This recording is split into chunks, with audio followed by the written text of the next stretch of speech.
So the word family has been losing so much value over these past decades. And so in this video, I really want to break down how to actually add more value than you can possibly have to your personal family. So in this video, I'm going to break this down in 3 different ways. We're going to break this down in value number 1, value number 2, and use case value number 3. All right. So starting with number 1, we're going to talk about family crest. So the biggest part about family crest is the identity of your family. This is the actual brand that your family represents. So anytime someone is carrying your specific crest, then they are representing the foundation of your family. So how many times has your parents said, you are a representation of me? This is what the crest really symbolizes, is the actual representation. So how can we actually create a family crest? Well, it's very simple.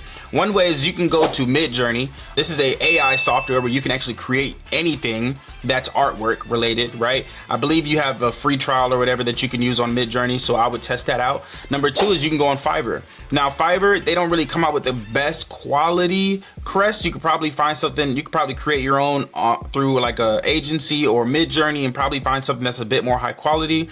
And same with Freelancer. You can go on Freelancer as well, and that is actually a decent platform that's designated for logos. It's more designated for the family crest because that's something that kind of relates to it a bit better, right? Another thing that you can do, right, after you create your crest, you want to actually start developing your family architecture and your identity manual.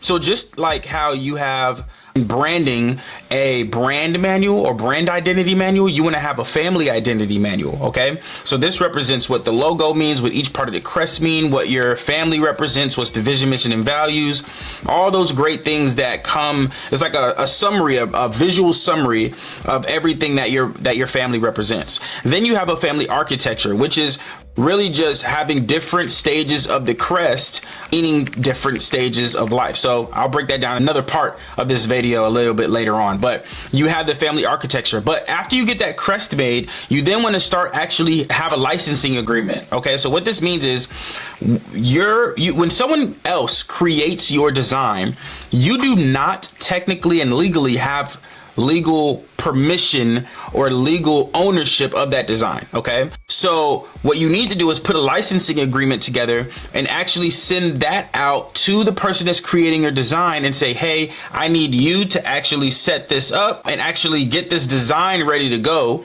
right? I need you to actually sign this agreement so that you can so that we can actually move that ownership from the designer to me, right? Because legally speaking, they still own the design. If you were in a legal dispute, they would technically still own the design. Okay, so you want to make sure that that licensing agreement is in place. Next thing you want to do is actually trademark your actual crest and copyright it. So you want to copyright it so you know that's actually yours after you get the licensing agreement and you have that in writing. And then you want to trademark it so you can have ownership and no one else can actually take it. Okay, so that's something totally different. Then the next thing you want to do is actually have a jeweler. You can go to either us or any jeweler. You can go to custommade.com and get your actual crest made so that you can actually have this physical. Okay, now the greatest part about having a family crest is that when someone gets a family crest, they can actually get other amenities with it, other commodities and other things with it. So how we're getting ours set up currently right now is anytime someone gets a family crest, they get something on the back of their crest, right? So on the back of the actual crest itself, they will get something called an NFC, which is a non-fungible token chip. Okay, so what this does is at the end of the non-fungible chip means is that it's really connecting real life luxury goods to the crypto blockchain. And so what we're doing is we're connecting our because we consider our crest to be luxury, we're connecting that actual item in reality and connecting it to the family NFT, right? So anytime someone joins, they get an NFT, and then they actually get a certain amount of currency, our family currency, which goes into the next part of the value, which is actually creating a family currency. Now, when it comes to creating a family currency, what you want to do is you actually want to pick the currency name, you want to pick the currency symbol. So you can Google ours. Ours is called the Fampreneurs coin, or for short, Fam coin, right? And you want to click you want to actually pick the actual symbol. So ours is FMPRS, right? You can Google this. This is Googleable, right? And then you want to actually publish it on the Ethereum blockchain as a token. Okay. Okay, and when you're doing this, the key thing here is after you actually create your currency, you want to actually create a use case for the currency, because I feel like as if you'll just be like a regular, like when Dogecoin back in the day was, which is just a hype coin. And you don't want to become a hype coin. You want to actually become a currency that has a use case. So the way that you can do that is actually have your family trade the actual currency, so there's actual volume and volatility. And another thing is you want to actually make some trades internally within the family.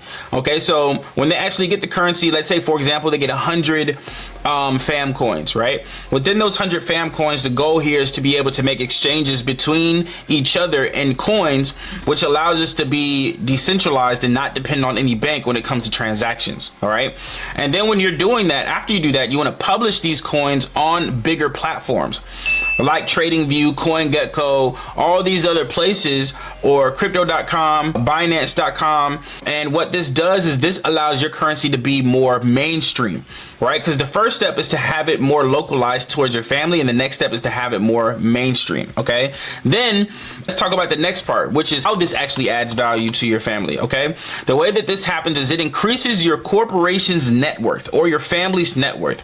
And what that means is net worth is not based on liquidity, it's based on corporation. So all of these things are connected to our family trust, which our family trust is a entity. Okay, so what we're doing is we are actually raising the net worth of our corporation, which is raising the net worth of our family. Okay, another thing, going back to the family architecture, right? And I want to break this down and make sure I'm not overdoing it. So you'll have, when you get your crest made, you want to have different versions or variations of your crest. Okay, and so you may have a crest when a baby is born. You may have a crest when someone buys into the family. You want to have a crest when someone is married into the family, and then you want to have a crest when someone is elderly, right? So anytime someone get to those points, they get a crest, a family crest, or they get an update on their current family crest. And the greatest part, like I said, is that it's connected to an NFT or currency within the family, which allows them to do business internally within the family. And that is super crucial when creating a family business, okay? Because this is outside of just having regular businesses, outside of just having life insurance policies and doing infinite banking strategies. This is literally on another level internally within the family, because this is dealing with the family governance as well.